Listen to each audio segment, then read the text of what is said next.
Good morning, my Real News Midday TV family. Thank you so much for tuning in this morning, and I'm wishing for everyone a wonderful and a productive day. And in the news this morning for November 1, 2023, 22-year-old man charged following alleged robbery of woman's cell phone.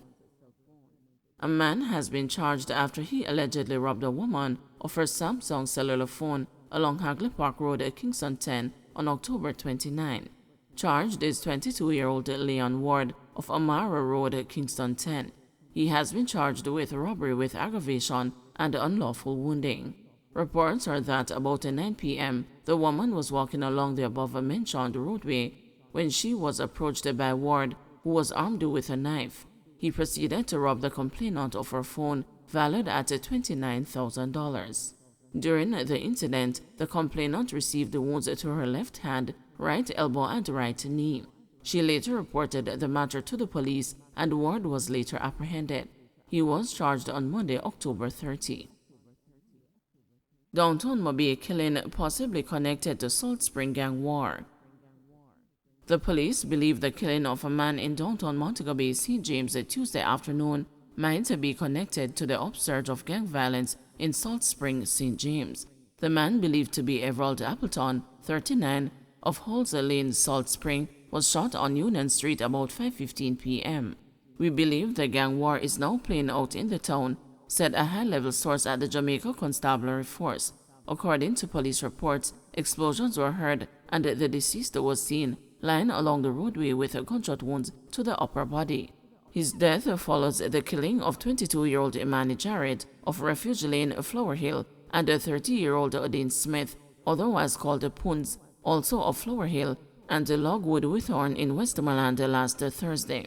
Smith, who was out on bail in relation to murder charges in Westmoreland, and his common-law partner, Jarrett, were taken from a taxi they were traveling in and shot several times by gunmen just outside the Salt Spring Primary School.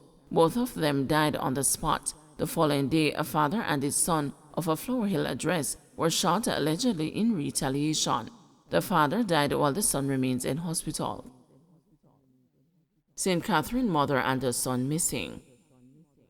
A St. Catherine woman and her 2-year-old son have been missing since October 3. They are 30-year-old Sandrine Dewar and Zachary Byfield of Irish Pen, Spanish Town. The police say Dewar is 5 feet 6 inches tall and sports a dreadlock hairstyle, while Zachary is of brown complexion, slim build, and about 3 feet tall. The Portmore police say Dewar and Zachary were last seen at home. Their mode of dress and the time they went missing are unknown. Anyone knowing the whereabouts of Sandrine Dewar and Zachary Byfield is being asked to contact the Portmore police at 876-949-8422, the 119 police emergency number, or the nearest police station. And in Beachy Stout trial, contractor killer confesses he bought guns from Haiti. The prosecution's key witness in the Everton Beachy Stout MacDonald murder trial on Tuesday confessed that he bought firearms from Haiti.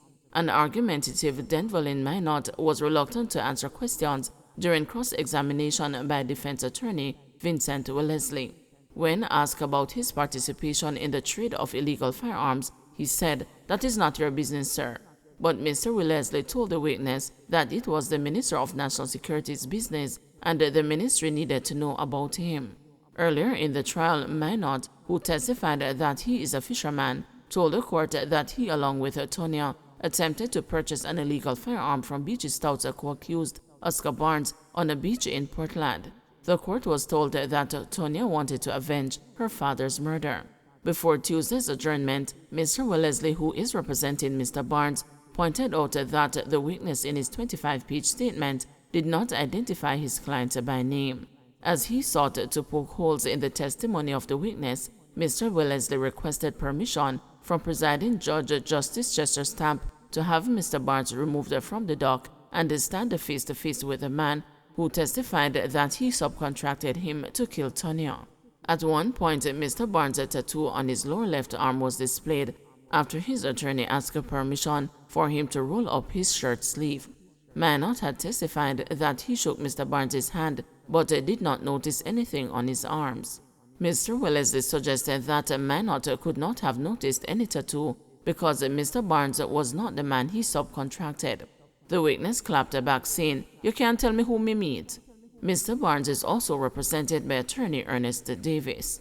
He, along with B.G. Stout MacDonald, are on trial for the 2020 murder of MacDonald's wife, Tonya. Security guard arrested for hitting 2 people with a vehicle during dispute. The Clarendon police have detained a security guard following allegations that he used his motor vehicle to hit 2 people during a dispute on the weekend. A 42-year-old farmer and a 29-year-old woman were seriously injured in the incident, which occurred about 12:15 p.m. along Woodhall Road in the parish. Investigators say the farmer and the 30-year-old security guard were involved in a dispute which became physical. Members of the community intervened and separated the men. But shortly after, the suspect saw the farmer and the woman walking along the roadway and allegedly drove his gray Toyota Probox at the two. The woman was knocked into a nearby canal and sustained multiple injuries. She has been hospitalized in serious condition. The farmer also sustained injuries. The driver is in hospital under police guard after he sustained injuries during the collision. He is expected to be charged following his release from hospital. Local government minister defends ODPEM amid criticism. Amid mounting public criticism of the Office of Disaster Preparedness and Emergency Management following Monday's earthquake, local government minister Desmond McKenzie has come to the defense of the agency, insisting that Jamaica's disaster response mechanism is fully operational and effective. He was also responding to claims by the parliamentary opposition that Jamaica's disaster response mechanism had failed in the aftermath of the quake. Other public commentators have blasted the agency for its slow response in releasing information to the public, noting that it took ODPEM 6 hours after the quake to issue a comment. But speaking in the House of Representatives Tuesday afternoon, Minister McKenzie said ODPEM played a crucial role in the assessment and emergency response to Monday's event in accordance with the Disaster Risk Management Act. He said the claim that ODPEM did not provide an update until after 5 p.m. was not true. You know, when I read in the papers or hear my counterpart on the other side speaking about the failure of the Office of Disaster Preparedness and Emergency Management to respond in a meaningful way, saying that the country was not updated until after 5, which is not true. Less than 40 minutes after the event, the chairman of the National Disaster Committee, the most honorable Prime Minister, gave an update to the country based on information that was provided. And at the time, Mr. Speaker, the systems were under pressure. So it took us time to gather vital information. Persons are using the opportunity to be critical. And I can't stop people from being critical if they want, but be critical on the facts. Do not say what is not so. The government responded in adequate time, Madam Speaker and Mr. Speaker, and I want to assure the country of the commitment of the government of Prime Minister Andrew Holness to be transparent and to allow the country at all times to know the facts when it comes on to national events. This morning, Mr. Speaker, I convened a meeting with the Working Committee of the National Disaster Council to be updated by the various stakeholders on the recent event. The earthquake unit reported, Mr. Speaker, that since the quake landed in Jamaica, some 70 aftershocks. 70, Mr. Speaker. The last one was felt at 7:30 last night. Yallas High School reports structural damage after quake. A team from the Road and Works Department in the St. Thomas Municipal Corporation is to visit the Yallas High School following reports of structural damage to the building after Monday's earthquake. According to the school's principal, Mark Malabvar, Visible cracks have been observed on sections of the building.